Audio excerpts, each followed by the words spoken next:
mereka sedang. Lalu ayat 5, mereka bilang apa? Hukum Musa bilang orang seperti ini harus lempar batu. Betul? Mereka kutip hukum Musa. Kenapa mereka bilang hukum Musa? Karena kalau Tuhan Yesus membebaskan dia dengan tidak perlu dilempar batu, artinya mereka bisa lihat bahwa Tuhan Yesus sudah meniadakan hukum Musa. Dan kalau dia dilempar batu, mereka bilang apa? Dia katanya kasih. Katanya kasih. Tapi kalau Tuhan Yesus lempar batu, kasih. Kalau nggak lempar batu, melanggar hukum Musa. Jadi mereka menjebak Tuhan Yesus dari sudut pandangan hukum Musa. Karena hukum Musa bilang, orang yang berzinah harus dilempari batu. Nah, kita ke Ulangan 22 ayat 21. Kalau ada orang kedapatan di rumah bapaknya, dan kedapatan dia berzinah, dia harus dilempari batu. Ini di Ulangan, ini diberikan kepada siapa? Musa. Ini diberikan kepada Musa. Jadi apa yang terjadi berikutnya? Yohanes 8. Yohanes bilang apa? Mereka bilang mereka buat ini untuk menuduh Tuhan Yesus bahwa Tuhan Yesus sudah meniadakan hukum Musa. Karena kita tahu orang-orang Israel dulu kan bukan main, seakan-akan lebih penting Musa daripada God Jehovah di surga, betul? Lebih penting Musa daripada pencipta semesta alam. Ingat? Oh, Musa, kita Musa. Saya nggak tahu siapa ini, gitu. Di Yohanes 9. Jadi mereka sangat besar membesarkan Musa. Jadi kalau Tuhan Yesus tolak Musa, ini nabi palsu. Tapi Musa punya hukum itu diberikan Tuhan Yesus. Itu Tuhan Yesus punya hukum. Dan sementara itu mereka menuduh Tuhan Yesus melanggar hukumnya. Tentu saja mereka nggak bisa temukan itu. Karena Tuhan Yesus nggak pernah melanggar hukumnya sendiri. Dan sementara mereka mau menuduh Tuhan Yesus, dengan mudah-mudahan bisa menjebak Tuhan Yesus dengan jawaban yang mereka ingin untuk dengar, Tuhan Yesus jongkok dan dengan jarinya tulis di tanah. Seakan-akan dia tidak mendengar. Sekarang pertanyaannya, apa kira-kira yang Tuhan Yesus tulis di tanah? Oke. Kita lihat di Ministry of Healing, Tuhan Yesus melihat situasinya. Dengan gemetar, dengan penuh rasa malu, wanita ini sedang dituduh orang-orang ini. Oleh orang-orang yang wajah batu semua. Nggak ada kemurahan dan kepedulian kepada wanita ini. Okay? Tuhan Yesus punya spirit, okay, yang penuh dengan kemurnian, bisa lihat betapa jijiknya apa yang sedang terjadi di sini. Jijik rohani. Dan Tuhan Yesus nggak menunjukkan tanda bahwa dia mendengar pertanyaannya, dia tunduk lagi, kan? Dia tunduk dan dia tulis di debu.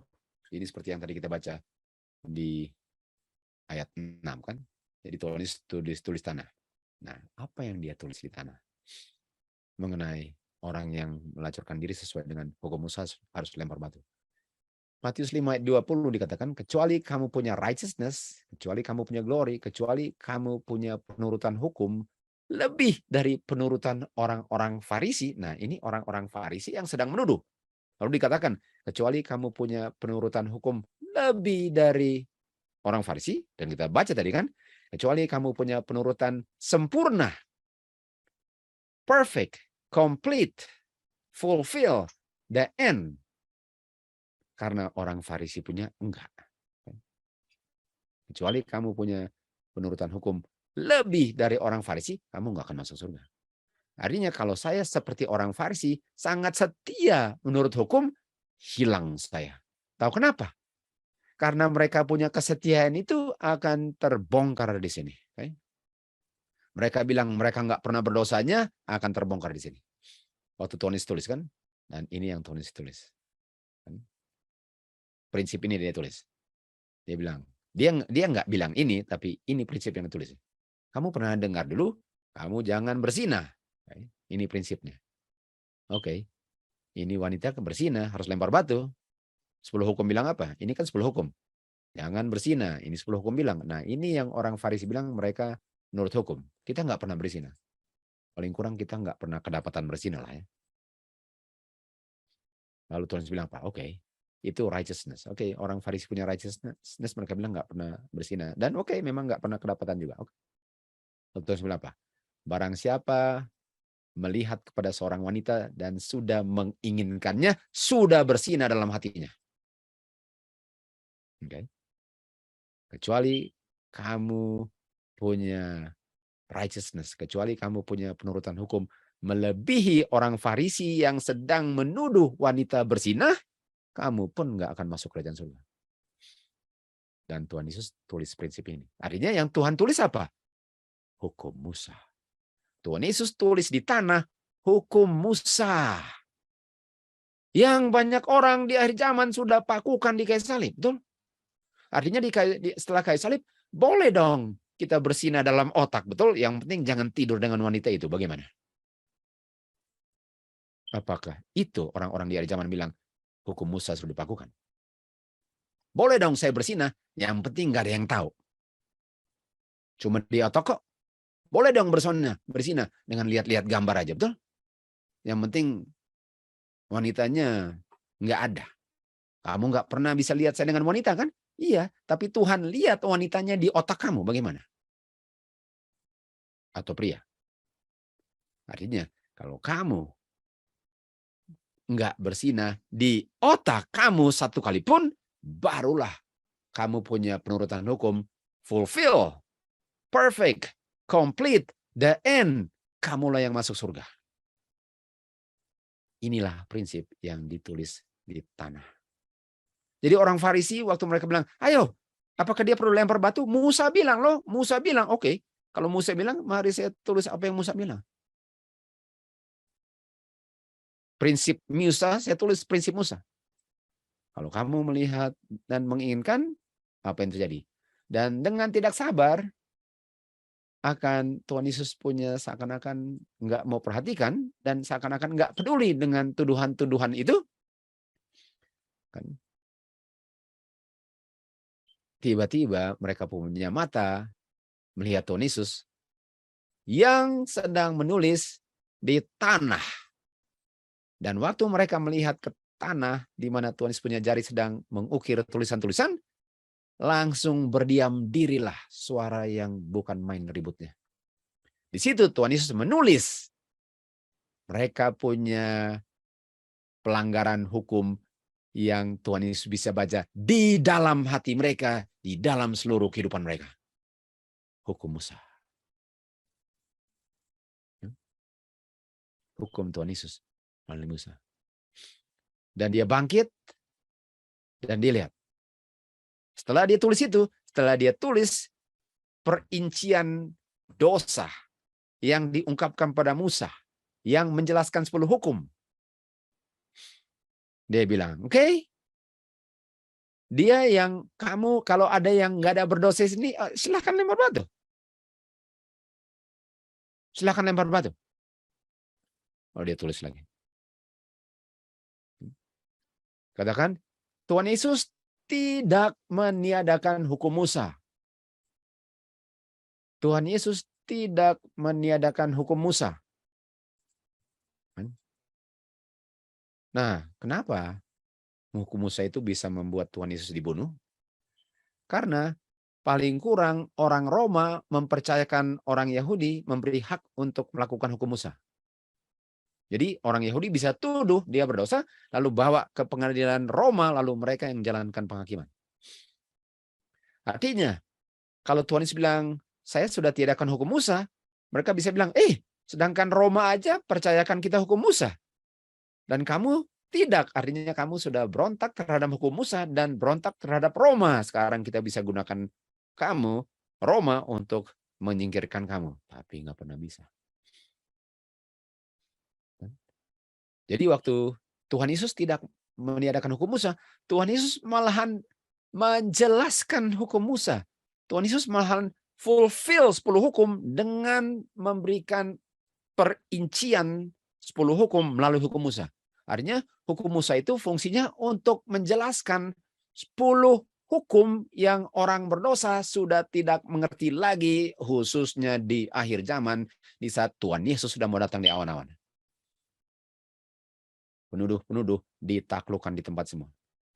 Langsung sekarang kelihatan jubah-jubah yang kelihatannya kudus semua. Langsung kotor. Mereka berdiri, dihakimi, kedapatan bersalah, telah melanggar hukum. Di hadapan kemurnian yang abadi. Dengan gemetar, dipenuhi dengan dosa yang nampaknya tersembunyi dari orang, tapi bukan di hadapan Tuhan, yang sudah terbuka. Mereka tunduk dan mereka mulai berpergian satu dengan yang lain. Meninggalkan orang yang kedapatan bersinah dengan juru selamat yang sangat peduli kepada orang yang berdosa. Tuhan Yesus bangkit melihat kepada wanita. Tuhan Yesus bilang, di mana kamu punya penuduh-penuduh ini? Enggak adakah orang yang menghakimi kamu? Wanita ini bilang, enggak ada Tuhan. Kemana semua mereka? Tuhan Yesus bilang kepada dia, saya juga tidak menuduh kamu berdosa. Hah? Bukankah dia berdosa? Kok Tuhan Yesus tidak menuduh dia berdosa? Itu artinya Tuhan Yesus bilang apa? Saya sudah membaca isi hati kamu melalui roh. Kamu sudah mengakuinya dan bertobat. Sayalah yang pikul dosa kamu di kayu salib. Dengan catatan, jangan berdosa lagi. Apakah hukum Musa ini berani kita mau pakukan di kayu salib? Kalau dengan hukum Musa inilah saya bisa tahu apa itu dosa, sehingga saya nggak lakukan supaya saya tidak berdosa. Artinya orang-orang yang meniadakan hukum Musa adalah orang-orang yang nggak mau tahu bahwa mereka berdosa, sehingga mereka bisa bebas berdosa dan berpikir bahwa mereka tidak berdosa. Merekalah sadar atau nggak sadar yang melakukan 10 hukum Musa di kayu salib. Matius 9. Tuhan Yesus melewati tempat itu dan dilihat seorang yang namanya Matthew. Matt. Duduk di tempat pemungutan cukainya. Lalu Tuhan Yesus bilang kepada dia, ikut aku. Matthew bangkit dan mengikuti Tuhan Yesus. Dan tibalah waktunya, waktu Tuhan Yesus sedang makan di rumah, banyak orang-orang pemungut cukai dan orang-orang dosa datang dan duduk bersama-sama Tuhan Yesus dan murid-muridnya. 11 orang Farisi melihat itu.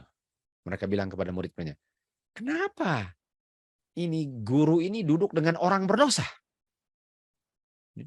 Kenapa guru ini duduk dengan orang berdosa? Boleh dikatakan, kenapa guru ini nggak lempari batu itu wanita bersinah, betul?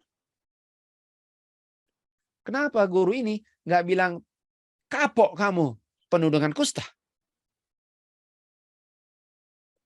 Ini yang orang Farisi bilang. Dan kalau mereka sadar, mereka lah yang harus kapok dengan dosa mereka, betul? Mereka lah yang harus kapok dengan persinahan mereka. Mereka lah yang harus kapok dengan semua kebejatan mereka. Sementara mereka sedang menghakimi orang lain, dosa-dosa yang mereka sendiri lakukan, tapi nampaknya nggak ngerti dan bisa dijelaskan oleh hukum Musa. Artinya, mereka gede-gedein hukum Musa, mereka sendiri nggak ngerti hukum Musa.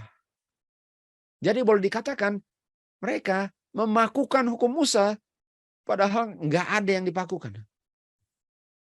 Ini pun sebelum kayu salib. Lalu Tuhan Yesus bilang apa? Tuhan Yesus mendengar itu, dia bilang kepada mereka, dia yang nggak sakit, ya nggak perlu seorang yang memulihkan dia dari sakitnya kan?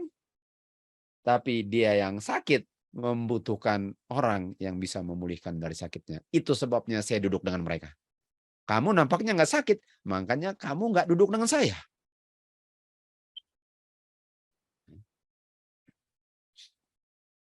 Ayat 13. Lalu dibilang apa? Tapi pergilah dan belajar apa artinya ini. Selanjutnya. Pergilah dan belajar apa yang saya baru bilang artinya. Kamu ngerti nggak? Dia bilang apa? Saya datang untuk kasih mercy. Bukan korban. Saya datang untuk mengampuni, bukan membinasakan. Artinya, apa gunanya kamu bilang kamu nggak butuhkan saya, tapi kamu kasih korban-korban? Apa gunanya kamu melakukan semua korban-korban seremonial itu, tapi kamu tidak membutuhkan mercy? Apa gunanya itu? Karena untuk mercy ialah untuk menurut. Kan? Untuk menurut. Untuk menurut ialah Tuhan Yesus bilang apa? Jangan berdosa lagi. Saya tidak menghakimi kamu. Saya sudah berikan kemurahan. Lalu dibilang apa? Jangan berdosa. Artinya saya datang untuk mengampuni supaya kamu jangan berdosa. Sementara kamu cetak dosa terus, makanya kamu lakukan ini sacrifices terus. Nah, mari kita lihat kutipan berikut.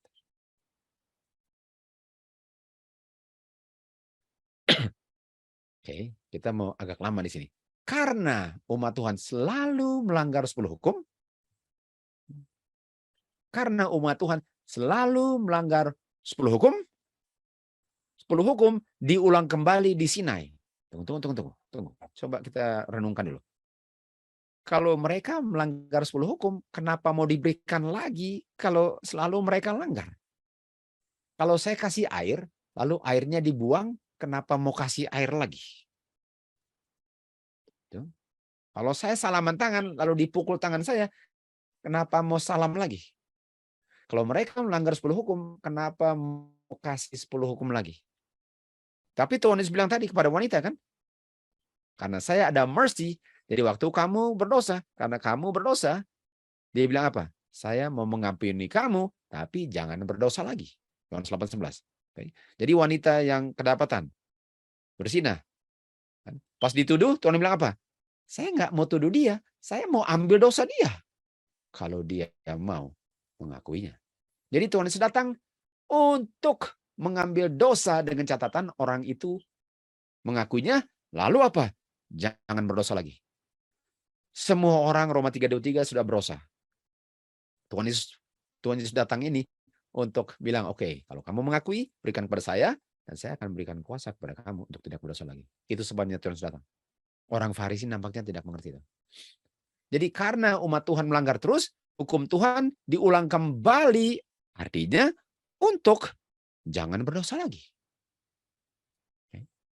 Sekali lagi, hukum Tuhan dilanggar terus, itu sebabnya diberikan lagi hukum Tuhan untuk jangan dilanggar lagi. Nah, mari kita kembali ke cerita orang-orang Farisi tadi. Kan? Mari kita kembali ke cerita orang Farisi.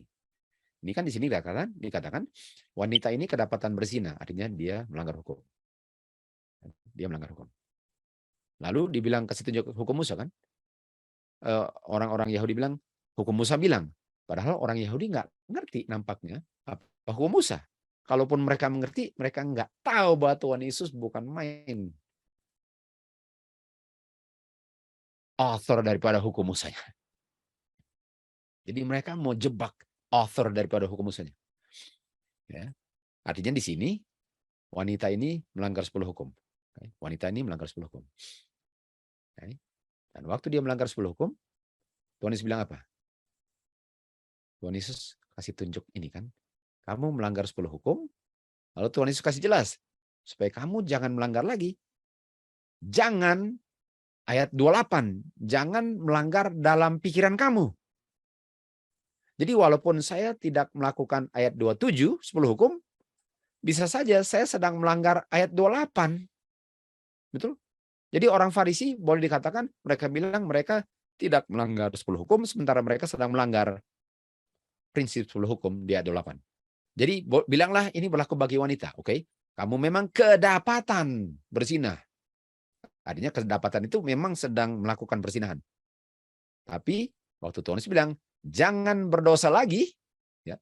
Waktu Tuhan Yesus bilang, jangan berdosa lagi. Dia bilang apa? Jangan melanggar 10 hukum lagi. Karena kamu sudah lebih mengerti lagi bahwa perzinahan itu sebenarnya bukan hanya tidur dengan orang lain, tapi di dalam pikiran pun kamu jangan berdosa lagi. Supaya kamu jangan dituduh lagi. Supaya kamu nggak dituduh lagi, kamu sudah tahu apa itu perzinahan. Itu sebabnya penting untuk diberikan 10 hukum, supaya saya nggak datang dan dituduh dan mau dilempari batu lagi. Karena saya melanggar dari sudut pandangan prinsip-prinsip 10 hukumnya. Nah, berdasarkan itu, kita kembali ke kutipan tadi. Okay. Karena umat Tuhan melanggar 10 hukum, hukum Tuhan diulang lagi, tapi dikasih apa? Prinsip-prinsip hukum Musa. Betul? Dengan pelanggaran diberikan 10 hukum, lalu Kristus berikan kepada Musa prinsip-prinsip yang akan menuntun kehidupan umat Tuhan setiap hari. Artinya, jangan bersinah. Dan waktu jangan bersinah diulang di Sinai, Tuhan Yesus berikan kepada Musa, make sure mereka mengerti. Jangan bersinah artinya jangan bersinah dalam pikiran kamu. Itu hukum Musa. Dan ini yang diberikan kepada Musa namanya statutes. Statutes. Yang diberikan kepada Musa adalah statutes. Artinya 10 hukum diberikan dengan statutes, dan statutes ini mengklarifikasi apa itu 10 hukum, sehingga saya bukan hanya nggak tidur dengan yang bukan istri saya, tapi di dalam pikiran saya pun tidak menginginkan istri orang lain. Itu hukum Musa. Ini namanya statutes yang diberikan bersama-sama dengan 10 hukum. Bedanya 10 hukum diucapkan Tuhan, hukum Musa diberikan Tuhan kepada Musa. Lalu Musa tulis, lalu dia bacakan kepada umat Israel. Itu namanya hukum Musa. Sebenarnya hukum Musa artinya hukum Tuhan yang diulang dan didengar melalui Musa. Statutes ini tentu saja diberikan untuk menjaga agar 10 hukum tidak dilanggar. Statutes ini bukan bayang-bayang yang dipakukan di kayu salib. Bukan bayang-bayang. Kenapa? Karena setelah kayu salib masih berlaku dong. Karena kalau dipakukan di kayu salib artinya boleh dong bersinar dalam otak, yang penting jangan kedapatan tidur dengan orang lain. Tuh. Artinya ini statutes hukum Musa tidak berakhir di kayu salib. Dan statutes ini berlaku selama ada waktu. Well, nggak ada waktu. Dan waktunya berlangsung selama-lamanya. Artinya selama-lamanya dia berlaku. Sebagaimana 10 hukum berlaku, hukum yang diberikan kepada Musa sama lamanya berlakunya, yaitu nggak ada ujungnya. Dan statutes hukum Musa, yang diberikan supaya orang tidak melanggar 10 hukum yang nampaknya mereka nggak ngerti, mereka memberi power akan 10 hukum, dan 10 hukum pun memberi power kepadanya karena mereka kerjasama. Karena dengan statutes, 10 hukum nggak dilanggar.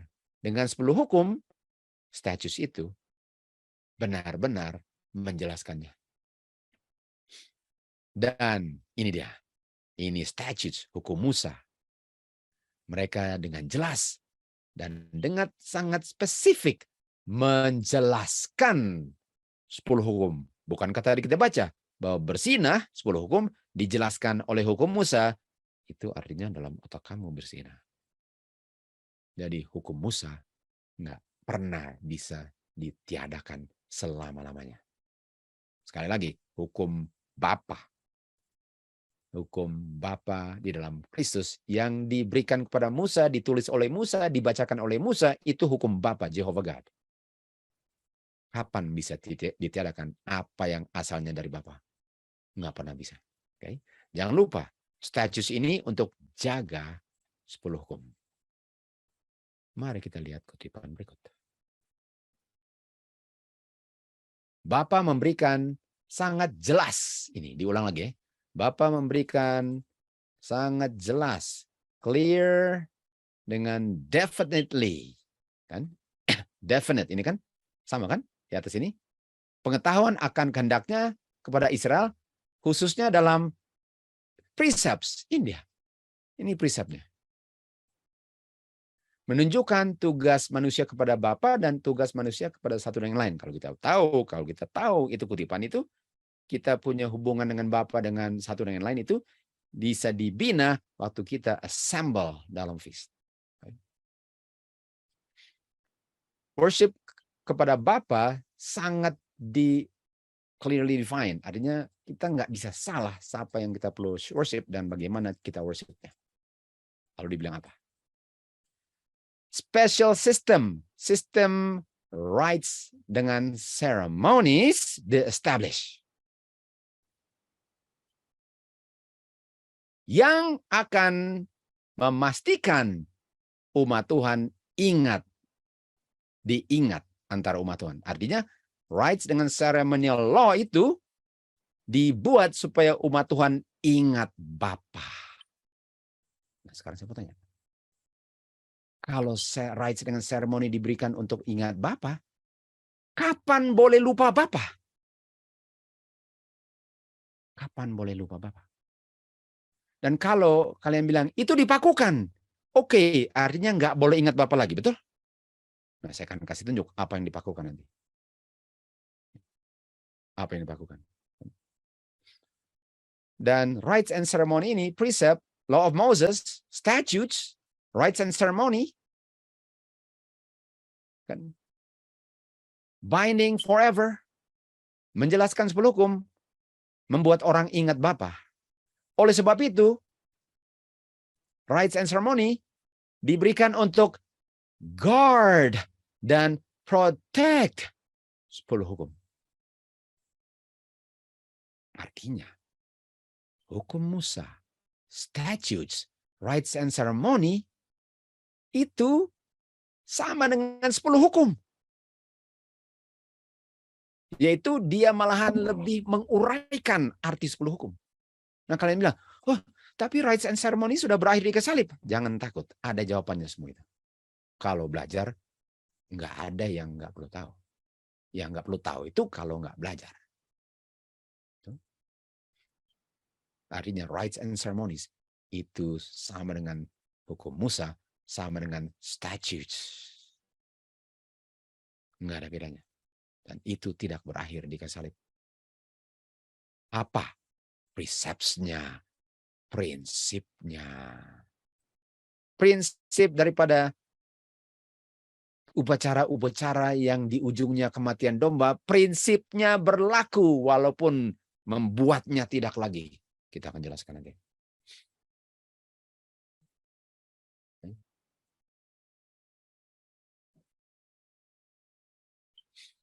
Umat Tuhan yang umat pilihannya sangat diberkati dengan 2 macam sistem hukum.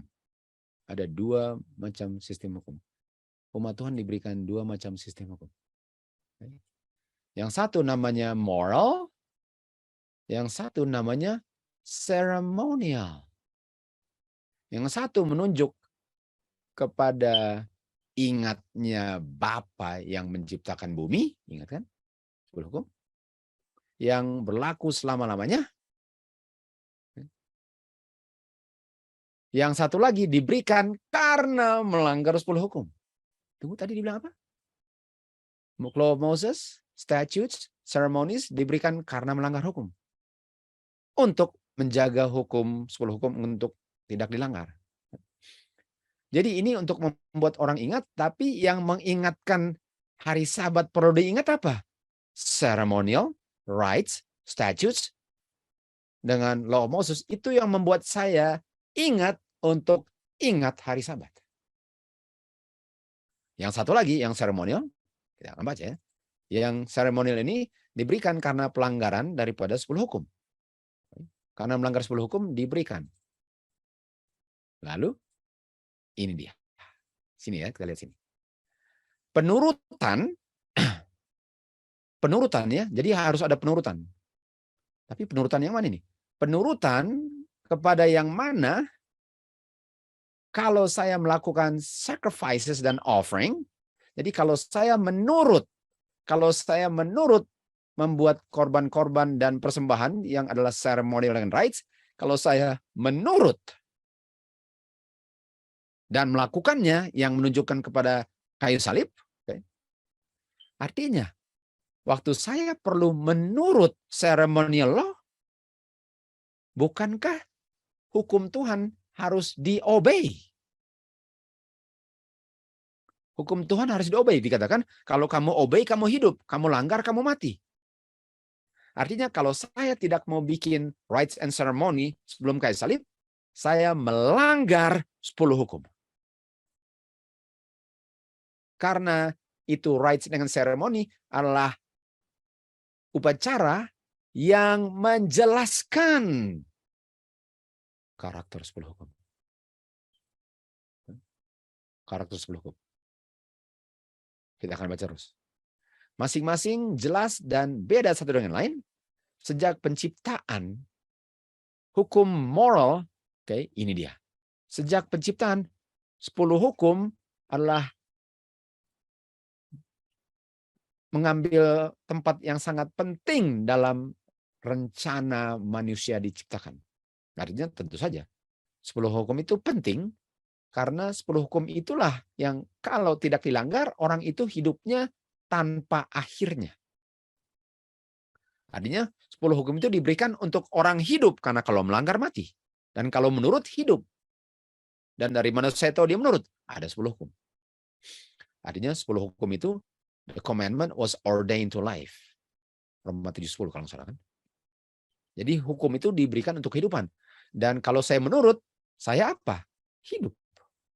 Jadi rites dengan ceremony, sacrificial offering itu, waktu saya lakukan, itu artinya saya mengerti 10 hukum. Contoh, siapa yang mengerti 10 hukum? Abel atau Kain?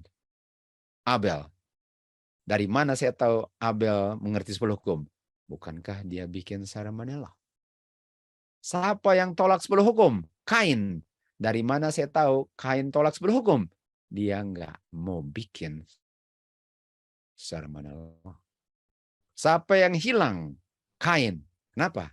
Karena dia enggak menurut 10 hukum dalam bentuk ceremonial law. Siapa yang selamat?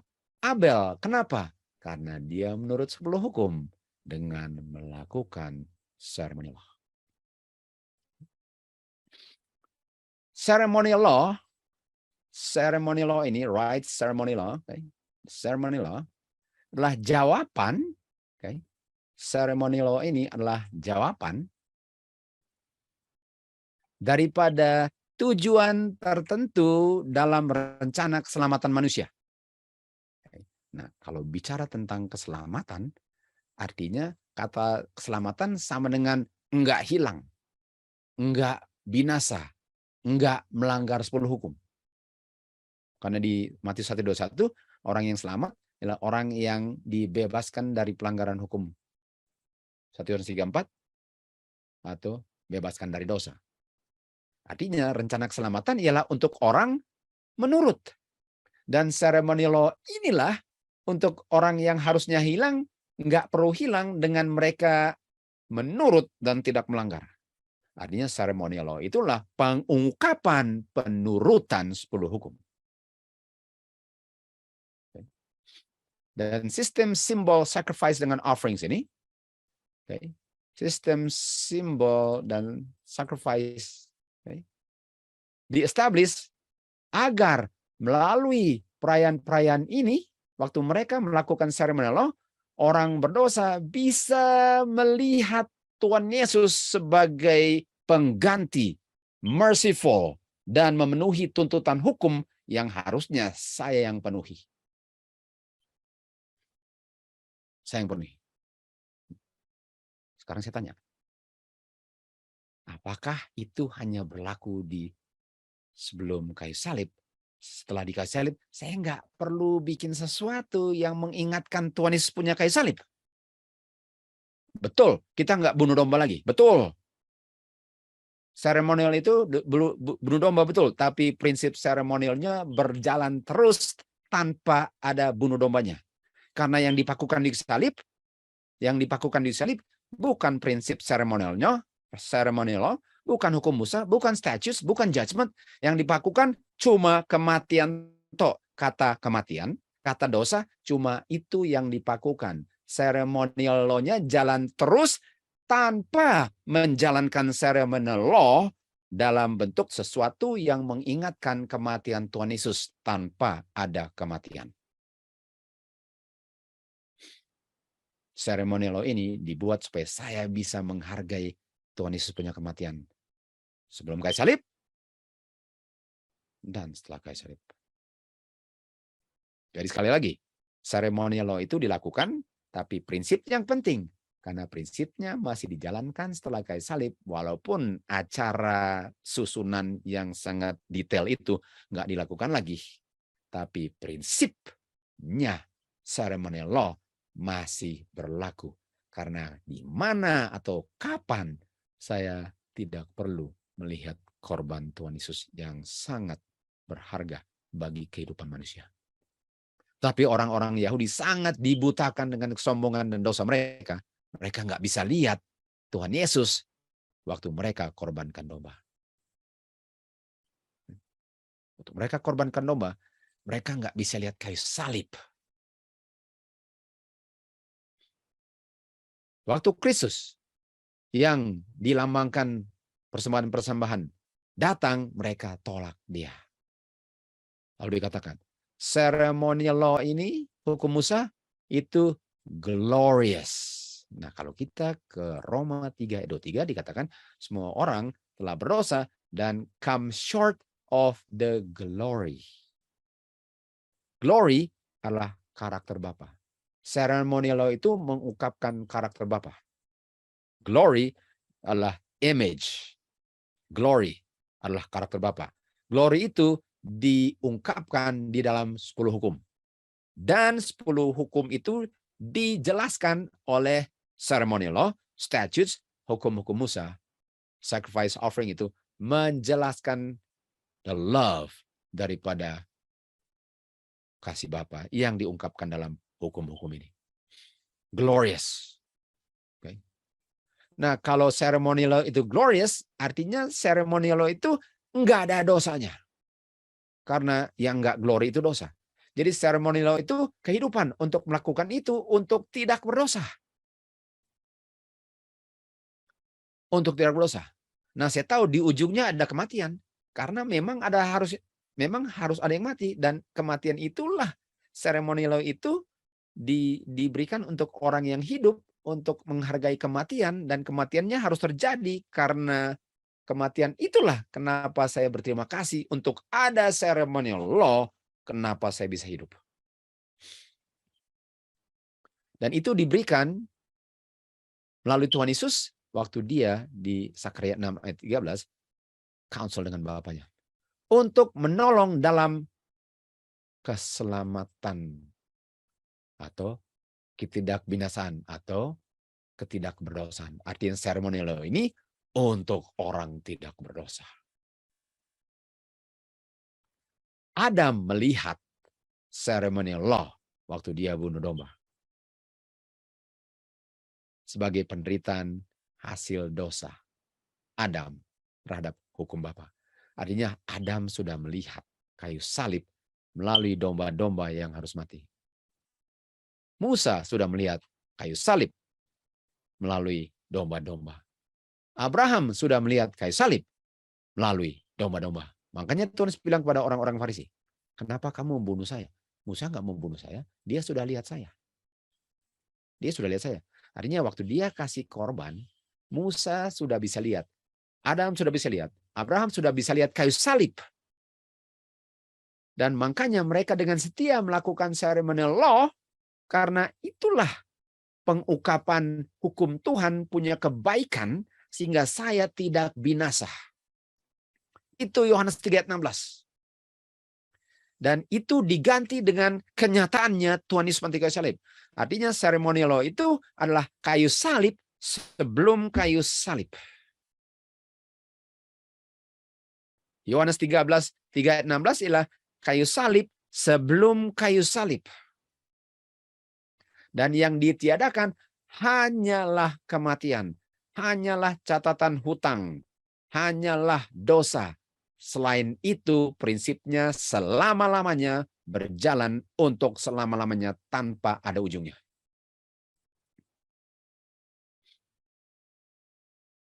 Kristus memikul dosa untuk orang-orang yang sudah jatuh dalam dosa. Dan dia menerima tuduhan dosa yang harusnya dituduh terhadap yang melanggar hukum Tuhan. Kristus berdiri menjadi kepala daripada manusia. Dia menerima kepada dirinya, mengambil kepada dirinya dosa-dosa dunia. Di dalam kedangingan manusia yang diturunkan setelah Adam, dia taklukkan dosa. Dia recognize the claims daripada hukum Yahudi. Dia recognize, dia enggak tiadakan sampai kematiannya. Waktu Tuhan Yesus punya kematian, sudah menggantikan domba punya kematian. Jadi yang enggak ada lagi setelah kayu salib adalah domba punya kematian, Tuhan Yesus punya kematian, saya punya dosa, kan? Saya punya kematian tidak ada lagi. Saya punya kematian nggak ada lagi di kayu salib. Kalau saya terima ya, saya punya kematian nggak ada lagi. Saya punya dosa tidak ada lagi. Saya punya pelanggaran tidak ada lagi. Saya punya catatan hutang harus bayar kematian nggak ada lagi. Nggak ada lagi. Di kayu salib berakhir dengan catatan saya terima. Itu yang ditiadakan. Tapi prinsip ceremonial law-nya jalan walaupun nggak perlu dijalankan sebelum kayu salib, karena itu diganti dengan sesuatu yang lain. Prinsipnya diganti. Di dalam dia punya mujizat, dia sembuhkan orang kusta. Dia bilang, pergi ke imam-imam. Dan itu sangat sesuai dengan apa? Hukum Musa. Artinya, Tuhan Yesus sangat menyetujui atau sangat konfirmasi hukum Musa. Tidak pernah dia tunjukkan bahwa itu sudah ditiadakan. Tapi kalian bilang, itu sebelum kayu salib. Kalian sudah lihat tadi, bahwa prinsip itu berlaku selama-lamanya. Karena itu diberikan Tuhan Yesus. Apakah Tuhan memberikan hukum yang ditiadakan?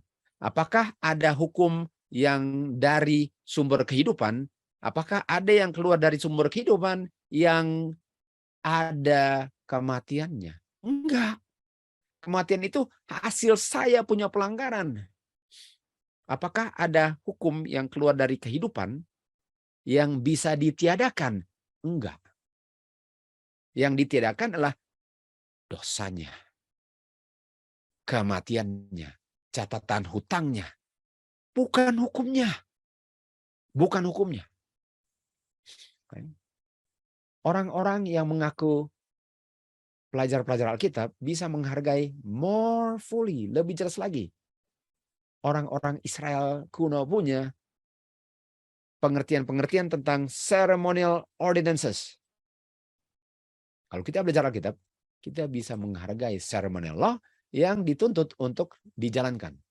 Kalau mereka benar-benar orang Kristen, mereka siap untuk acknowledge bahwa itu ceremonial law, itu kudus dan penting, walaupun itu adalah bayang-bayang yang digenapi. Nah, kenapa dibilang bayang-bayang, Dan? Karena yang mengambil dosa Tuhan Yesus, bukan domba. Tapi sebelum Tuhan Yesus datang, itulah penggantinya. Jadi hanya diganti saja dari bayang-bayang ke kenyataan. Tapi bayang-bayangnya sama dengan kenyataannya, walaupun bayang-bayang bukan kenyataan. Jadi bayang-bayang itu sangat mirip dengan kenyataannya. Bayang-bayang pohon itu 100% dengan bentuk pohon. Jadi moral law itu dibayang-bayangi oleh ceremonial law yang mana bayang-bayang pohon sama dengan pohon. Artinya waktu saya terima pohon, itu sama dengan terima bayang-bayangnya, karena bayang-bayangnya 100% nggak ada bedanya dengan pohonnya. Jadi dengan terima pohon, saya nggak buang bayang-bayang. Saya cuma bilang, sekarang saya bikin pohonnya. Tapi prinsip bayang-bayang ada di pohonnya karena nggak ada bedanya. Yang nggak ada cuma apa? Ada kematian. Kematian itu nggak ada hubungan dengan hukum Tuhan. Hukum Tuhan memberi kehidupan. Kematian itu melanggar hukum Tuhan. Artinya kalau saya melanggar hukum Tuhan, itu yang nggak ada lagi. Itu yang tidak ada lagi. Tapi prinsip moral law yang ada di ceremonial law jalan terus. Waktu saya sudah terima moral law, karena waktu saya terima moral law dan saya tidak melanggarnya, karena saya tidak melanggar ceremonial law. Dan itu sebabnya nggak perlu ada kematian lagi.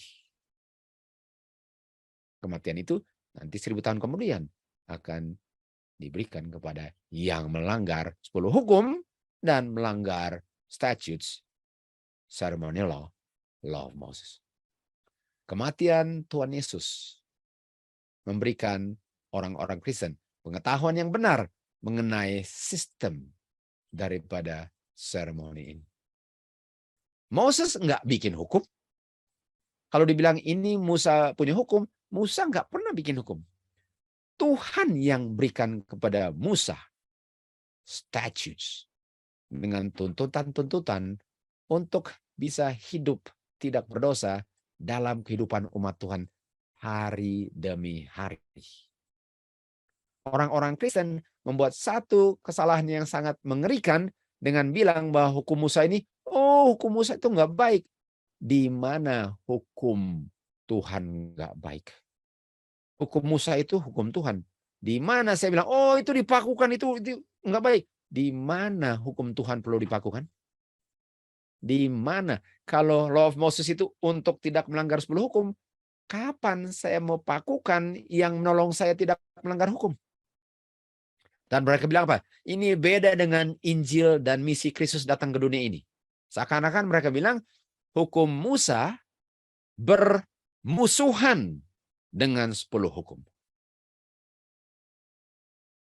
Kalau hukum Musa bertentangan dengan 10 hukum, kenapa dan Tuhan Yesus menganjurkan untuk orang kusta menjalankan Law of Moses? Kenapa Tuhan tulis Law of Moses? Supaya wanita ini nggak dilempari batu.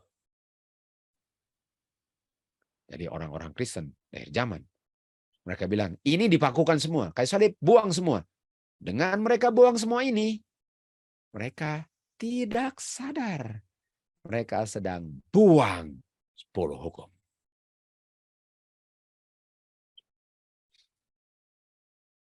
Kita mau buka sampai terus sebentar ya. Lalu kita akan lanjut lagi.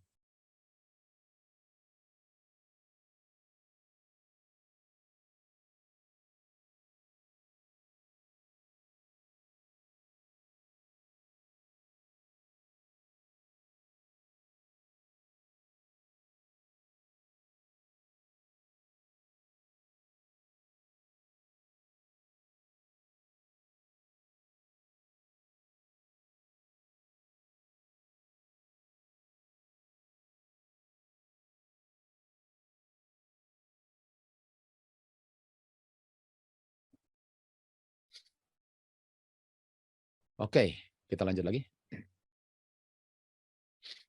Lukas 18 ayat 18. Ada seorang pemimpin yang bertanya, guru yang baik, apa yang dilakukan untuk mewarisi kehidupan kekal? Apa yang harus lakukan untuk mewarisi kehidupan kekal? Nah, cerita ini ada di Matius 19. 16, datanglah seorang pada dia bilang, guru yang baik. Hal baik yang apa yang saya harus lakukan? Oke, untuk memiliki kehidupan kekal. Okay. Nah, di Kejadian 15 ayat 7 kan Tuhan Yesus bilang kepada Abraham, saya yang bawa kamu keluar dari Ur atau Babylon kuno untuk memberikan tanah ini untuk diwarisi. Artinya ini certain ruler ini, rich young ruler kita kenal, dia bilang apa yang saya harus lakukan supaya saya bisa tinggal di tanah perjanjian selama-lamanya. Kita tahu yang dijanjikan kepada Abraham adalah tanah setelah 1000 tahun. Bukan tanah di Palestina sekarang. Oke? Kita semua tahu itu. Ibrani 11. Dan dia bilang, bagaimana supaya saya dapat kehidupan kekal dan tinggal di tanah selama-lamanya. Ini kan, 17:7 bilang, ini covenant ini adalah perjanjian kekal untuk menerima tempat tinggal yang kekal. Yang diwarisi. Artinya, untuk dapat perjanjian yang kekal, harus menurut Injil yang kekal, supaya bisa tinggal di tanah perjanjian yang kekal, itu hanya bisa dinikmati kalau kehidupannya kekal. Ini yang diinginkan oleh rich young ruler. Oke. Lalu dibilang di sini, apa caranya untuk memperoleh kehidupan kekal? Hasil terima Injil kekal dan memenuhi covenant kekal dan tinggal di tanah selama-lamanya dengan kekal. Ulangan 4:1 dibilang, caranya gimana? Oh Israel, dengarlah statutes, hukum Musa, dengan judgment, hukum Musa. Lakukanlah supaya kamu bisa hidup selama-lamanya. Artinya, orang kaya ini, certain ruler ini, ruler artinya tahu hukum ya. Kalau dia mau tinggal dengan Abraham selama-lamanya, di tanah perjanjian yang dijanjikan kepada Abraham dan keturunannya, dia harus melakukan statutes dengan judgment hukum Musa. Kalau dia mau live di everlasting possession. Lalu, artinya harus menurut hukum dan make sure jangan langgar hukum Musa seperti orang-orang Farisi. Itu kalau mau mewarisi kehidupan kekal. Lalu Tuhan selanjut. Pelihara hukum katanya. Kalau kamu mau pelihara hukum, pelihara hukum dengan hukum Musa kan, betul? Pelihara hukum dengan hukum Musa. Jadi kalau bilang pelihara hukum itu sama dengan statute dengan judgment. Kan? Statute dengan judgment. Artinya make sure kamu bikin ceremonial law. Make sure kamu bikin rites and ceremony dan melihat ini Tuhan Yesus. Ini nanti saya yang dipakukan di salib. Itu yang kamu perlu lihat, betul? Inilah 10 hukum, inilah fulfillment of law. Kalau kamu mau menjadi perfect, kalau kamu mau menjadi complete, kalau kamu mau the end of the law, kalau kamu mau fulfill hukum, make sure kamu bikin 10 hukum dengan tidak melanggar hukum Musa supaya kamu jangan kedapatan seperti orang Farisi yang come short of the glory of God. Tentu saja ini semua dengan kuasa Roh Kudus, okay? Karena di Yohanes 14 ayat 15 dikatakan, kalau kamu mengasihi, kita tahu kasih adalah buah roh, Galatia 5:2. Kalau kamu memiliki roh, kalau kamu terima, kita tahu love. Love adalah apa? Love adalah hukum Tuhan. Tuhan bilang kan, berdasarkan kasihlah, kasih Bapa, kasih sesama. Itulah hukum Tuhan yang the greatest kan. Artinya hukum Tuhan itu hanya great, hanya fulfill, hanya complete, hanya the end. Kalau kamu memiliki buah roh, yaitu love. Dan kalau kamu memiliki itu, pelihara hukumku. Baru kamu memiliki apa? Kehidupan kekal. 1 Korintus 13:1. Semua yang saya lakukan, bicara seperti malaikat, nggak ada fulfill. Dan kita tahu hanya Tuhan Yesus yang bisa buat itu dan dia berikan itu kepada saya. Dengan catatan, saya mengakui dosa, tidak mau melakukan lagi, Tuhan berikan dengan kuasa Tuhan. Tuhan menolong saya dengan melalui kuasanya untuk tidak melayani daging. Kalau kamu nggak ada charity, cuma tong kosong bunyi nyaring. Kalau kamu nggak ada charity, nggak ada gunanya nubuatan-nubuatan kamu. Kalau kamu nggak ada charity, nggak ada gunanya walaupun kamu kasih orang makan, kasih ini, kasih itu, nggak ada gunanya. Kalau kamu tidak fulfill the law, nggak ada bedanya kamu dengan orang Farisi. Walaupun nggak pernah kedapatan tidur dengan orang lain, tapi bukan main di dalam otak kamu penuh dengan sampah. Kalau nggak memiliki roh Kristus yang hanya bisa menolong kamu untuk hidup sempurna seperti Tuhan Yesus hidup sempurna. Lalu Roma 13:10 bilang apa? Love adalah fulfilling of the law. Lihat kan? Makanya waktu Tuhan Yesus datang Tuhan Yesus bilang di Yohanes 3 ayat 16. Apa dia bilang? For God so love. Dan love-nya diungkapkan dalam anaknya. Dan anaknya hidup, tidak pernah berdosa. Dan itulah love Bapa. Itulah 10 hukum. Tuhan Yesuslah yang fulfill the law sampai dia punya hukum-hukum Musa. Tidak ada satu jot atau iota pun Tuhan Yesus pernah langgar. Tidak pernah. Lalu Tuhan Yesus bilang, dia bilang kepada Tuhan Yesus, which? Yang mana? Yang mana?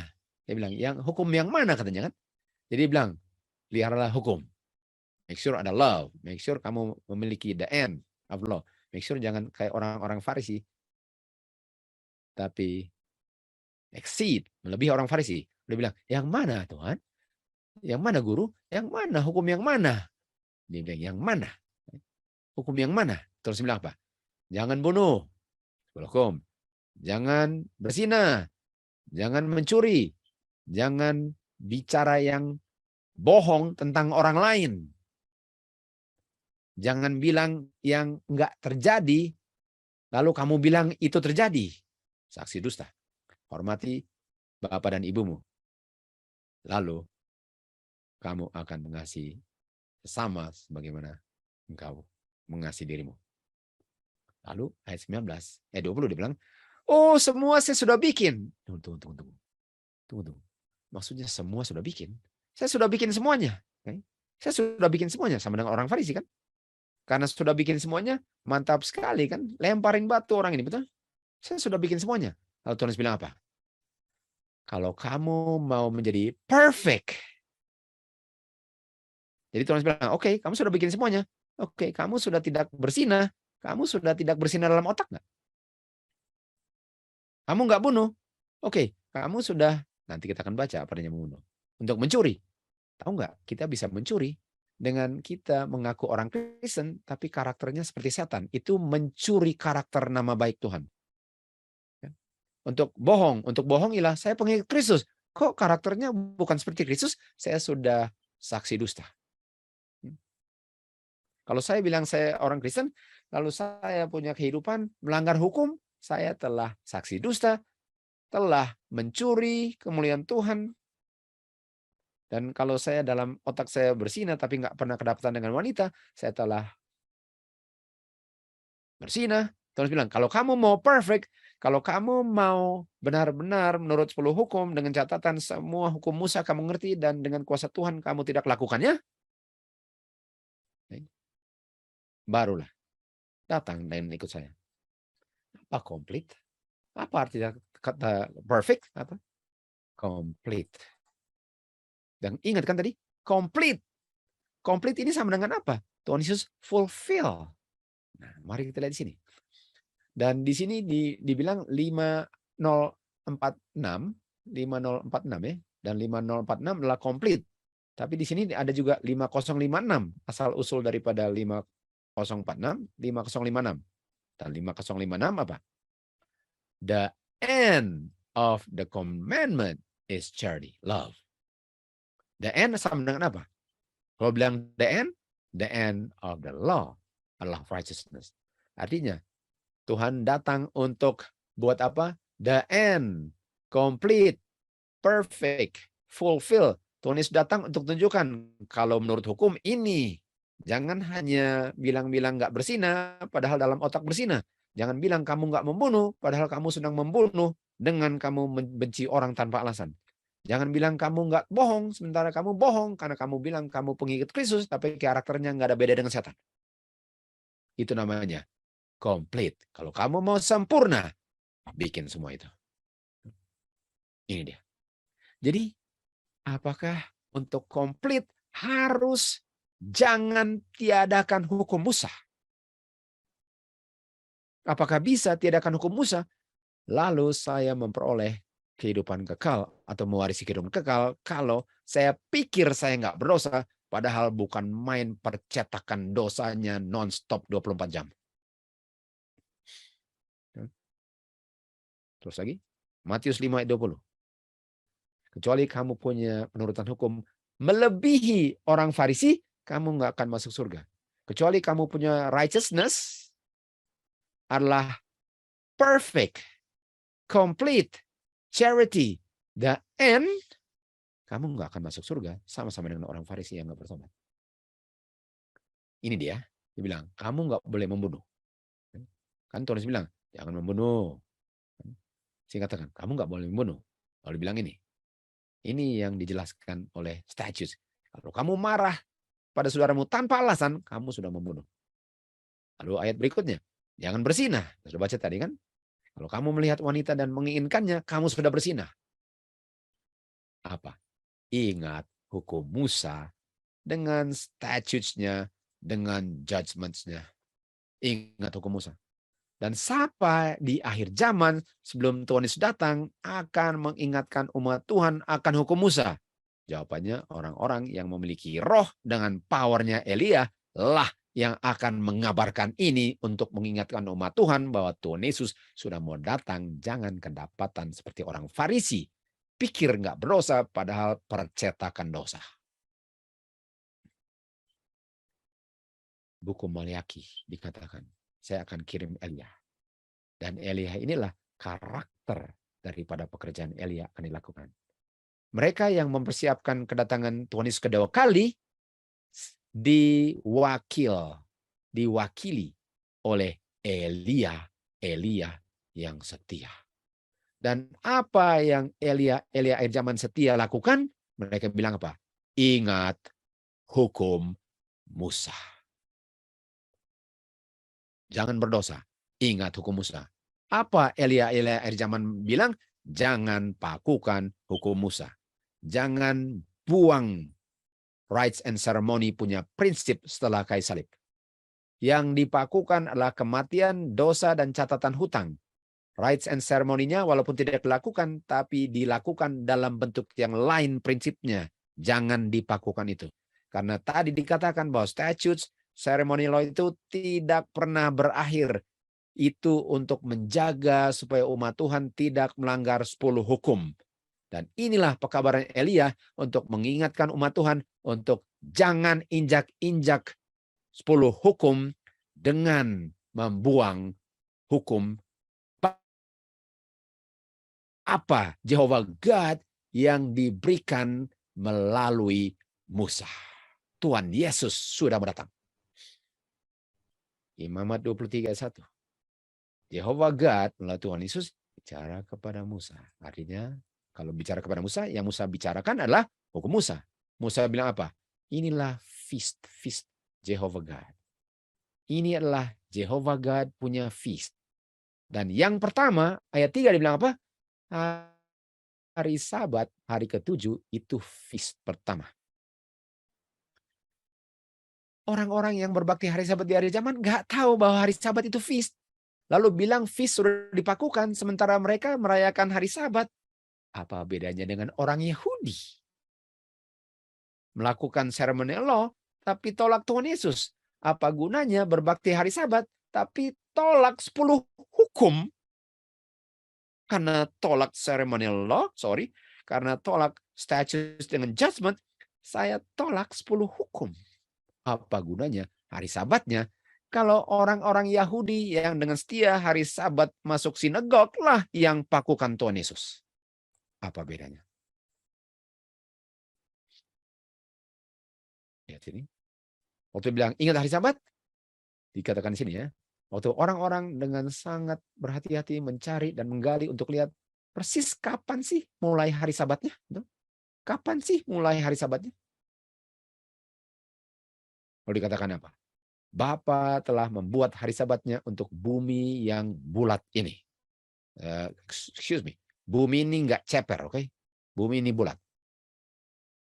Dan waktu hari ke-7 datang ke bumi yang bulat ini, didikte oleh matahari yang adalah rules the day, yang ada di siang hari. Di seluruh bangsa yang lihat itu, silakan mulai memelihara hari Sabat. Artinya, kalau mau tahu kapan mulai hari Sabatnya, di mana pun kamu berada, lihatlah waktu matahari terbenam, bukalah hari Sabatmu. Artinya, hari Sabat ini ditentukan oleh apa? Matahari. Dan ini adalah feast di mana mulainya ditentukan matahari. Artinya inilah feast setiap minggu. Setiap minggu. Hari Sabat adalah feast setiap minggu. Karena feast adalah di mana orang datang bersama-sama, makan firman Tuhan. Lalu habis itu makan makanan yang melambangkan firman Tuhan untuk kesehatan. Bukan untuk rasa enak walaupun penuh dengan racun. Sekarang, hari Sabat adalah feast yang ditentukan matahari. Artinya setiap minggu. Setiap hari ke-7. Kan? Di Kejadian 1 ayat 14 dikatakan, Tuhan menciptakan terang di langit untuk memisahkan gelap dan terang, dan biarlah mereka menjadi tanda, menjadi musim-musim, dan menjadi untuk menentukan hari dan menentukan tahun. Kita tahu yang menentukan hari apa? Matahari. Apa ini season, musim? Apa ini musim? Jadi terang di langit, musim apa? H4150. H4150 bilang apa? Festival. Pertemuan. Waktu yang ditetapkan. Pertemuan. Waktu yang ditetapkan. Feast. Feast. Artinya, ini feast ini nomor 1. Hari ke-7 ditentukan matahari. Hari Sabat itu feast yang ditentukan matahari. Untuk tahu kapan mulainya. Dan yang lain apa? Oke, yang lain kita belum baca. Di Kejadian 1:16 ada 2 terang, 1 rule the day, kan? Rule the day tadi kan dibilang rule the day, matahari kan yang rule the day, yang dibuat ini, that rules the day, matahari yang rule the day, dan yang satu rule the night, okay? Rule the night, lesser light, rule the night itu kita tahu bulan, okay? Bulan. Jadi kalau hari Sabat saya bisa tahu waktu matahari terbenam. Kapan saya tahu? Karena kita tahu feast itu ditentukan bulan pertama, lalu 50 hari setelah dari hari kebangkitan Tuhan Yesus, lalu bulan ke-7, hari ke pertama, hari ke-10, hari ke-15 sampai dari 2 kan? Jadi dari mana saya tahu ini bulan ke-7? Kalau harinya dalam bulan saya hitung matahari.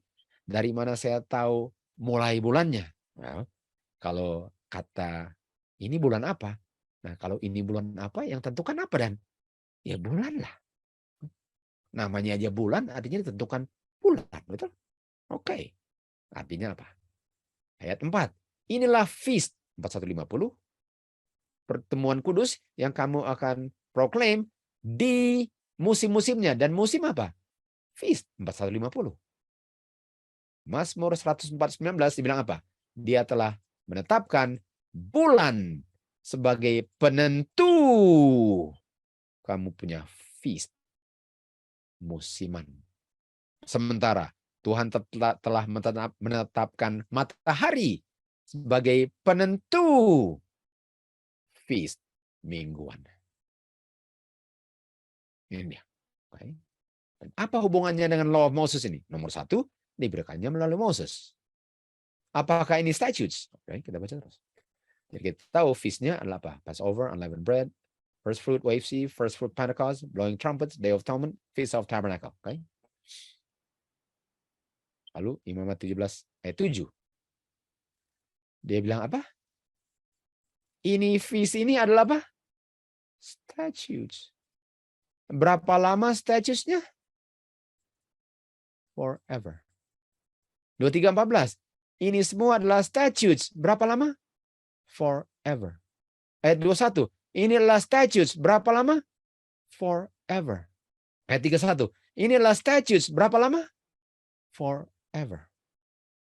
Inilah statutes nomor 1. Berapa lama? Forever. Okay.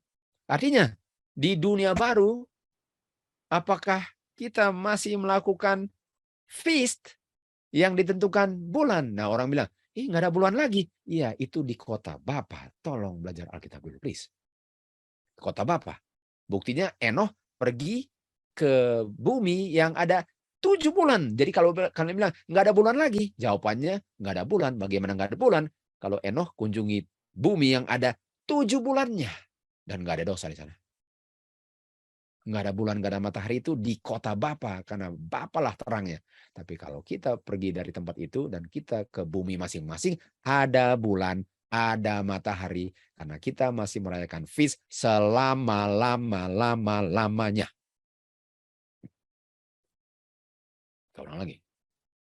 Karena umat Tuhan melanggar sebuah hukum diulang dan diberikanlah kepada Musa apa? Statutes. Artinya apakah diberikan feast? Jadi pertanyaannya, kalau feast diberikan supaya saya jangan melanggar 10 hukum. Nah, pertanyaan saya. Jadi ada berapa feast? 1, 2, 3, 4, 5, 6, 7. Lalu sebelum 7 feast-nya ada apa? Ada feast hari ke-7. Pertama dibilang hari ke-7, lalu habis itu saya mau kasih 7 feast. Tunggu. Dan kalau kalian hitung dia punya Holy Convocation, ada 7 Holy Convocation. Belum ngomong dia punya Jubilee. Jubilee itu ada 7 tahun Sabat, sehingga menjadi 49 tahun, terdiri dari 7 tahun Sabat. Lalu Jubilee-nya berikutnya itu 50, dan 50 itu tahun pertama, dan tahun pertama itu Day of Atonement-nya dibunyikan trompet, dan di Day of Atonement pada tahun pertama dirayakannya benar-benar hari ke-7. Jadi ini feast banyak sekali ya, angka 7-nya seperti hari Sabat hari ke-7. Jadi feast ini dibuat untuk jelaskan 10 hukum yang mana ya kalau banyak 7-nya. Jadi kalau kita buang feast, tolong bertobat dan jangan buang lagi. Kalau kita buang seremonial law punya prinsip, tolong bertobat dan jangan buang lagi. Tuhan masih terima pertobatan. Ini sebabnya Elijah akhir zaman mengabarkan supaya terjadi pertobatan sama dengan orang-orang di Israel di sebelah utara. Mereka sudah menyembah other gods karena sudah tidak memelihara hukum Tuhan lagi. Dan dikembalikanlah mereka karena ada pekabaran Elijah. Ini statutes forever. Karena melanggar 10 hukum, Tuhan Kristus berikan kepada Musa statutes. Dan statutes ini supaya tidak melanggar 10 hukum. Dan statutes ini bukan bayang-bayang yang berlalu di kayu salib. Bukan. Mereka selama-lamanya berlaku dan mereka menjelaskan 10 hukum. Sekali lagi, umat Tuhan diingatkan. Tunggu. Umat Tuhan diingatkan apa? Ingat hari Sabat. Sekali lagi, umat Tuhan diingatkan tentang hari Sabat. Kalau orang bilang, saya nggak pernah lupa hari Sabat. Ini sama dengan Tuhan bilang, kamu orang-orang, kamu harus ikut firmanku untuk tidak jadi budak. Mereka bilang, kita nggak budak, kita keturunan Abraham kok. Jadi waktu dibilang ingat hari Sabat, oh saya nggak perlu ingat hari Sabat. Ini orang berbakti hari Minggu harus ingat hari Sabat, betul? Oke, mari kita lihat. Bagaimana caranya untuk umat Tuhan ingat hari Sabat? Apa yang Tuhan berikan kepada Musa untuk umat Tuhan menerima hari ke-7? Jawabannya, Jehovah God memberikan feast supaya umat Tuhan tidak lupa hari Sabat. Artinya, kalau saudara-saudara tidak mau lakukan feast, saudara-saudara tolak Jehovah God. Kalau saudara-saudara tolak feast, saudara-saudara tolak hari Sabat, dan jangan heran kalau terima tanda binatang. Pelajaran lain itu. Dan mereka perlunya untuk apa? Untuk assemble. Untuk assemble. Dan apa? Kenapa diberikannya? Untuk menjadi kutuk? Semua feast tahunan yang kita baca tadi diberikan untuk the good, bukan evil. Waktu manusia diciptakan, Kejadian 1:31 dibilang, it was very good. Feast ini diberikan untuk the good of Israel, supaya jangan lupa hari Sabat. Supaya mereka bisa menjadi kudus dan memelihara hari yang kudus Jangan lupa feast, statutes, judgment, law of Moses, precept. Seremonial punya prinsip. Tanpa di ujungnya harus ada kematian. Hukum-hukum ini, hukum-hukum Musa ini dicatat oleh Musa. Dicatat oleh Musa. Dan disimpan sebagai fondasi hukum negara. Dan bersama-sama artinya bersama-sama dengan 10 hukum. Jadi ini precepts, ini hukum Musa ini, yaitu feast salah satunya. Ini precept 10 hukum ini, ini hukum Musa ini bersama-sama dengan 10 hukum diberikan, hukum Musa ini diberikan untuk mengilustrasikan 10 hukum, sudah ngerti kan? Untuk mengilustrasikan 10 hukum supaya orang bisa mengerti 10 hukum, dan 10 hukum ini adalah syarat mau tinggal selama-lamanya di tanah perjanjian. Artinya kalau saya tolak feast, saya tolak hukum Musa, saya tolak semua itu, saya bilang dipakukan semua itu, saya hanya pelihara 10 hukum, saya nggak sadar bahwa saya sudah buang 10 hukum, dan saya sudah tidak memenuhi syarat untuk tinggal di tanah perjanjian selama-lamanya. Ini dia, harus saya buktikan. Dia bilang apa? Musa bilang, kamu harus lakukan statutes dengan judgment, agar kamu bisa hidup dan tinggal di tanah perjanjian yang dijanjikan pada Musa selama-lamanya. Kalau kamu lakukan statutes, judgment, hukum Musa, feast. Bapa memanggil semua pekerjanya dalam misi untuk meninggikan standar. Meninggikan standar artinya meninggikan lebih dari orang Farisi. Jangan cuma berbakti hari Sabat aja. Yang penting hari ketujuhnya udah ke gedung. Bukan. Harus lebih tinggiin. Lebih dari orang-orang Farisi. Kecuali kamu punya righteousness lebih dari orang Farisi. Tuhan di akhir zaman bilang, kamu harus lebih tinggi standarnya dari orang Farisi. Untuk menunjukkan mereka punya kepedulian akan tuntutan untuk memelihara hari Sabat. Artinya hari Sabat hanya bisa dipelihara kalau kita tingkatkan standarnya. Sekarang saya tanya, bagaimana saya bisa tingkatkan pemeliharaan hari Sabat saya kalau dari lahir udah dibawa hari ke-7 ke gedung yang dibilang gereja? Lalu dikatakan di sini, dari tempat ini publikasi dikirim dan pekerja-pekerja untuk keluar dan mengabarkan hukum-hukum Tuhan. Dan pentingnya, bagaimana hukum Tuhan itu dengan prinsip yang benar bisa ada pengaruhnya terhadap umat Tuhan, dan dia punya prinsip-prinsip dan contoh kehidupan itu lah yang membuat hari Sabat benar-benar hari Sabat. Artinya hari Sabat itu bukan karena harinya dan di gedungnya. No, saya punya kehidupan bangun tidur sampai tidur itu menunjukkan hari Sabatnya. Dan saya tunjukkannya bukan hanya pada hari Sabat, setiap hari. Bukan karena sudah hari Sabat nggak kerja, saya sudah pelihara hari Sabat. No, not at all. Kalau dikatakan, standar hari Sabat nggak boleh diletakkan sangat rendah. Seperti orang Farisi. Sehingga orang yang menerima kabaran hari Sabat, mereka nggak tahu mereka sedang melanggar hari Sabat, sementara mereka pikir mereka sedang pelihara hari Sabat.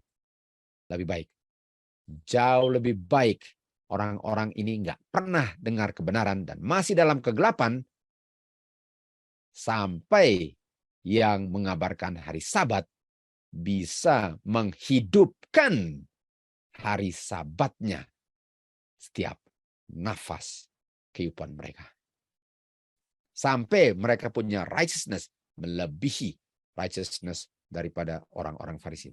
Sampai orang-orang hari Sabat jangan hanya karena hari ketujuhnya, tetapi Dari setiap prinsip-prinsip statutes, judgment, law of Moses, semua prinsip ceremonial law, semuanya sebagaimana Kristus berdiam dalam saya melalui rohnya, barulah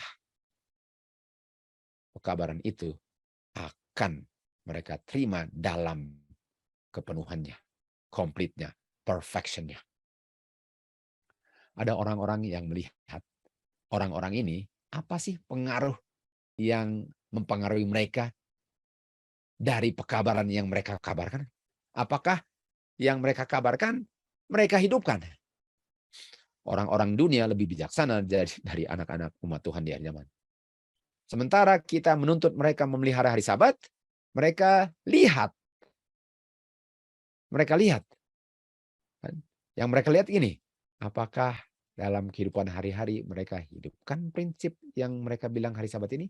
Mereka mempelajari kehidupan dan karakter daripada orang-orang yang bilang harus pelihara hari Sabat. Untuk mempelajari apakah kehidupan mereka harmonis dengan apa yang mereka kabarkan.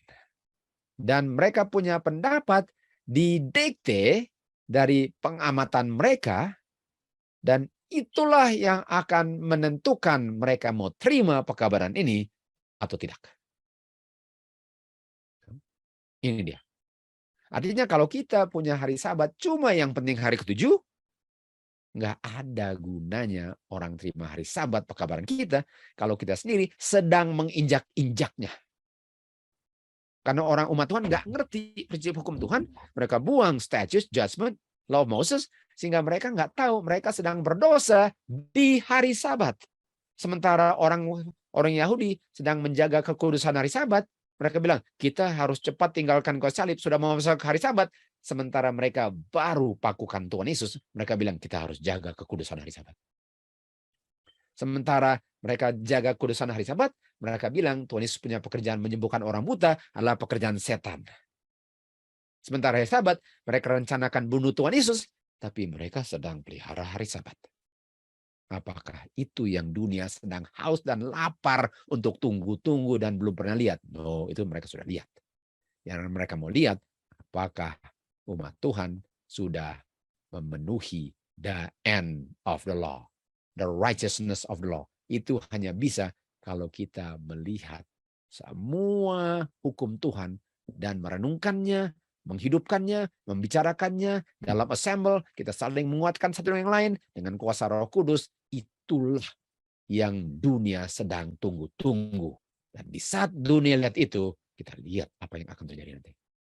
Kalau mereka menghidupkan kehidupan mereka sesuai dengan standar Alkitab yang tinggi, bukan yang orang Farisi punya, barulah mereka menjadi terang dunia, kota di atas Bukit Sion. Yesus bilang, Matius 5:14, kamulah terang dunia. Kota di atas Bukit Sion nggak bisa disembunyikan. Ayat 16, biarlah terang righteousness of the law itu menyinari orang di sekitarmu, agar mereka bisa melihat kamulah hasil pekerjaan Kristus di Efesus 2 ayat 10. Dan Bapalah yang dimuliakan di surga dengan hasil pekerjaannya dalam kamu punya pengungkapan hukum yang sempurna dalam kehidupan kamu. Karena kamu tidak tolak dia punya law of Moses. Kamu tidak tolak itu assembly di feast. Kamu nggak tolak semua yang Tuhan berikan untuk saya tidak melanggar 10 hukum. Tuhanlah yang akan tolong orang-orang ini untuk menjadi terang dunia. Paulus bilang di Matius 5:17, jangan pikir saya datang untuk meniadakan hukum. Saya datang untuk menunjukkan apa sih itu hukum Bapa melalui ceremonial law, melalui statutes, melalui judgment, melalui hukum yang diberikan kepada Musa. Semua itu adalah cuplikan daripada karakter-karakter yang dunia sudah haus dan lapar untuk lihat karena selama ini hanya didengar doang. Roma 10 ayat 4. Kristus adalah the end, the fulfillment, adalah complete, perfect daripada righteousness-nya, kemurnian hukum itu. Hanya Roh Kristuslah yang bisa diberikan sehingga kita bisa mengungkapkannya dengan menggunakan kuasa untuk tidak lagi mau melayani daging. Wahyu 18:1. dan dunia ini diterangi dengan kemuliaannya. Lihat ini. Matius 5:16. Dan dunia memuliakan Bapa dengan kamu menerangi dunia. Artinya Wahyu 18:1 yang kita sudah belajar, kita punya seri kapan Babylon jatuhnya sempurna, bahwa dunia mulai diterangi dengan ini. Dan mulai situ Tuhan mulai buka semua yang umat Tuhan sudah pakukan di salib.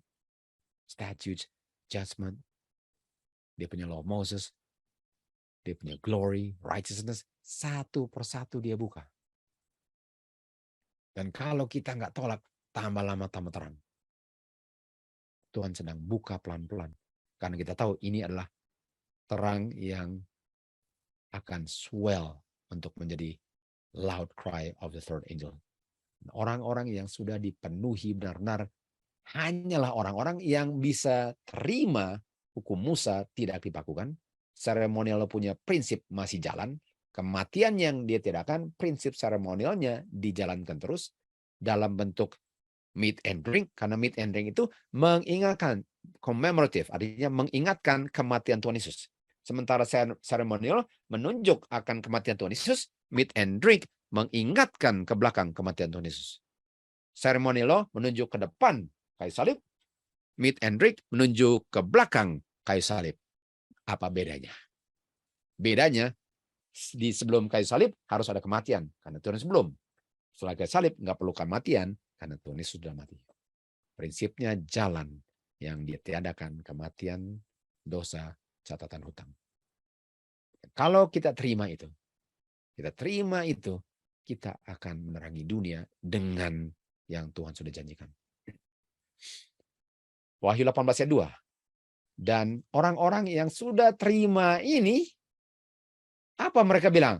Babylon sudah rubuh, sudah rubuh. Orang-orang yang diterangi dengan terang daripada the light of the glory of God, yaitu terang daripada semua kebenaran Tuhan yang Tuhan ungkapkan untuk umat Tuhan bisa melihat betapa indah terang itu. Pekabaran mereka, Babylon sudah rubuh, sudah rubuh. Sudah menjadi tempat kediaman iblis, tempat sangkar burung yang najis, dan burung kotor dan burung jahat berdiam di Babylon semua. Ini pekabaran-pekabaran Elia di akhir zaman. Sampai yang dia bilang, orang-orang di Karmel, datang kemari.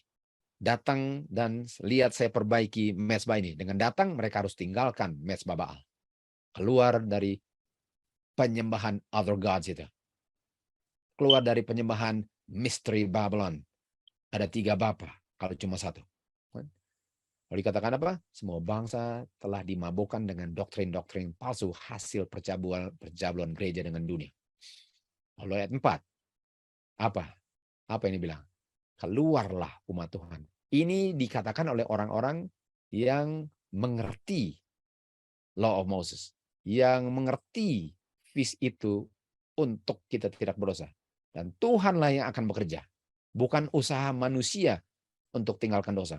Tuhan melalui rohnya lah yang akan bekerja. Bagian saya adalah lihat kebenaran, terima, dan dengan kuasa Tuhan hidupkan. Tuhan yang merubah, bukan manusia. Itu urusan Tuhan.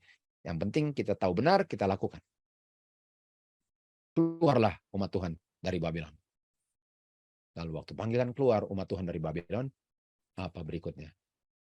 Saya melihat Tuhan ada orang-orang yang tidak melihat. Lihat, mereka nggak melihat hari Sabat kan? Kenapa? Karena hari Sabatnya dikabarkan cuma harinya. Mereka nggak melihat hari Sabat, oleh sebab itu mereka tidak pelihara hari Sabat. Mereka tidak menolak terang hari Sabat karena mereka nggak bisa lihat kebenarannya. Jadi nggak bisa bilang tolak kalau yang mereka dengar nggak lengkap, betul?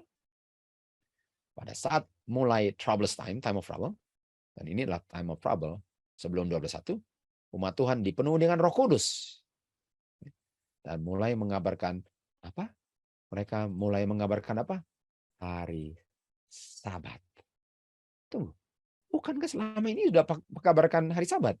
Iya, bedanya hari Sabat yang dikabarkan apa? More fully. More fully. Artinya hari Sabatnya lebih daripada Farisi punya hari Sabat. Hari Sabatnya inilah tentang hukum Tuhan yang full. Hari Sabat ini more full. Yang mereka kabarkan ialah karena mereka terima feast, mereka terima statutes, judgment, law of Moses, mereka ngerti prinsip daripada apa yang tidak dipakukan, dan mereka tahu hanya apa yang dipakukan, mereka bisa kabarkan the Sabbath more fully. Dan ini membuat gereja-gereja dan Advent nominal marah. Karena mereka nggak bisa buktikan ini salah. Karena semua Alkitab dan Roh Nubuat. Makanya marah. Pada saat ini, umat Tuhan yang belum pernah melihat kebenaran yang more full ini, bisa melihat dengan jelas bahwa yang mengabarkannya memiliki kebenaran yang more fully. Dan karena panggilannya keluar umat Tuhan, kalau memang kamu umat Tuhan keluar, kalau nggak umat Tuhan jangan harap keluar. Betul? Umat Tuhan keluar. Kalau kamu memang umat Tuhan, dan umat Tuhan itu dikenal dari mereka terima feast, mereka terima law of Moses, mereka terima statutes and judgment, artinya yang tolak bukan. Mereka yang terima statutes and judgment, mereka bisa lihat kebenarannya karena mereka lihat statutes, judgment, law of Moses, feast, semua ini menjelaskan kebenaran 10 hukum. Mereka keluar dari Babylon. Dan mereka bersama-sama umat Tuhan dianiaya oleh karena kebenarannya. Dan sedikit lagi akan ketemu juru selamat mereka. The end of the law is the end daripada struggle kita di dunia ini. Saya melihat ada umat Tuhan yang berada. Ada umat Tuhan yang jujur di antara nominal Adventist dan gereja-gereja yang sudah jatuh yang lain. Ada umat Tuhan di situ. Dan sebelum Daniel 21 dicurahkan laknat, pendeta-pendeta anggota akan apa? Akan dipanggil keluar. Sekarang saya tanya, artinya di nominal Adventist dengan fallen churches ada nggak yang terima statutes, judgment, law Moses, dan prinsip ceremony law dengan feast? Ada nggak? Ada. Kenapa? Karena mereka akan dipanggil dari gereja-gereja ini, dan mereka akan dengan senang hati menerima Sabbath more fully. Di saat terang daripada kemuliaan Tuhan Yesus yang diungkapkan di kayu salib, yang sudah bisa dilihat di korban-korban, dan yang dihidupkan kembali melalui feast dalam bentuk meat and drink. Waktu mereka lihat itu, orang-orang yang honest akan tinggalkan gereja-gereja mereka dan bergabung dengan remnant. Apa remnant? Wahyu 12:11. Inilah mereka yang memelihara 10 hukum dalam kurung semua law of Moses dan roh nubuat. Kita harus menempatkan diri kita di mana kita bisa menerima hujan akhir. Karena di tempat pertemuan itulah, disitulah hadirlah Tuhan melalui rohnya. Tempat-tempat seperti camp meetings, tempat-tempat seperti assemblies di home church, tempat-tempat di mana kita memberikan pekabaran untuk menolong orang terima kebenaran, adalah tempat-tempat di mana Tuhan telah tetapkan untuk memberikan hujan awal dan hujan akhir. Jadi di mana Tuhan kasih hujannya? Di tempat kita berkumpul, assemblies, dan assemblies tadi apa? Tempat kita feast, namanya assembly feast. Dan di assemblies itulah Tuhan curahkan hujannya. Di feast lah Tuhan curahkan hujannya. Nggak ada seorang pun kita akan pernah terima meterai Bapa, sementara karakter kita ada satu cacat noda. Artinya kalau kita melanggar 10 hukum, karena kita nggak tahu law Moses, nggak bisa dimeteraikan. Kita harus membersihkan kita punya jiwa dengan kuasa Tuhan. Barulah letter rain dicurahkan sebagaimana dicurahkan di hari Pentecost. Dan Lateran dicurahkan di mana? Di assemblies, di mana kita berkumpul sama-sama. Dan berkumpul sama-sama namanya apa? Feast. Apa yang terjadi di Pentecost? Di hari Pentecost, mereka satu tempat, assemble. Satu main. Kenapa? Karena doktrinnya sama semua. Jadi pertanyaan saya, apakah Pentecost setelah kayu salib? Iya. Mereka masih berkumpul setelah kayu salib. Di feast. Masih. Dan tiba-tiba ada suara dari surga seperti angin memenuhi rumah di mana mereka berdiam. Dan mereka dipenuhi dengan Roh Kudus. Mereka semua dipenuhi dengan Roh Kudus. Kenapa? Karena mereka sedang assemble pada waktunya. Dan kita tahu assemble itu memperkuat hubungan kita dengan Bapa, dengan satu yang lain. Dan kalau hubungan Bapa, 4 hukum pertama. Hubungan satu lain 6 hukum terakhir. Itu 10 hukum. Ini semua sangat penting untuk selamat kita. Ini sedang penggenapan nubuatan. Saudara, nubuatan sedang digenapi kalau kita sadar. Dan apa yang terjadi waktu mereka dipenuhi dengan Roh Kudus? Apa yang terjadi waktu mereka dipenuhi dengan Roh Kudus? Mereka, Tuhan menambahkan kepada gereja setiap hari hasil orang-orang berkumpul. Nah, kalau ditambahkan, apa artinya ditambahkan? Ditambahkan artinya tempat di mana mereka asalnya berkurang dan tempat murid-murid bertambah. Kan? Kalau di sana 10, di sini 10, sekarang di sini 11, di sana 9. Di sini 12, di sana 8. Di sini 13, di sana 7.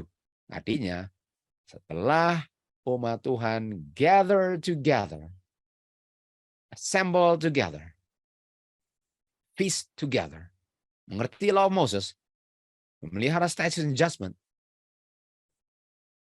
Kudus dicurahkan menjadi fill. Mereka menjadi full hukum Tuhan. Tuhan datang untuk fulfill. Mereka sudah dipenuhi dengan Roh Kudus karena mereka sudah melakukan perintah Tuhan dan Tuhanlah yang bekerja dalam mereka. Barulah pekabaran come out of my people didengar dan keluarlah orang-orang dari di mana mereka nggak bisa lihat kebenaran Tuhan dan bertambahlah gereja yang hidup Kristus dan semua yang keluar adalah orang-orang yang selamat. Hanya orang yang selamat adalah orang yang bisa bergabung dengan gereja Kristus. Dan gereja Kristus adalah gereja yang memelihara 10 hukum. Dengan dia punya status yang judgment. Yang memelihara 10 hukum dengan testimony of Jesus Christ. Inilah gereja yang diselamatkan. Terhadap gereja inilah naga marah. Dan naga akan ditumbangkan pada waktunya oleh kuasa Tuhan. Yang mana sudah dimiliki oleh seluruh gereja Kristus yang setia sampai kesudahan. Semoga saudara-saudara sudah diberkati pada hari Sabat ini.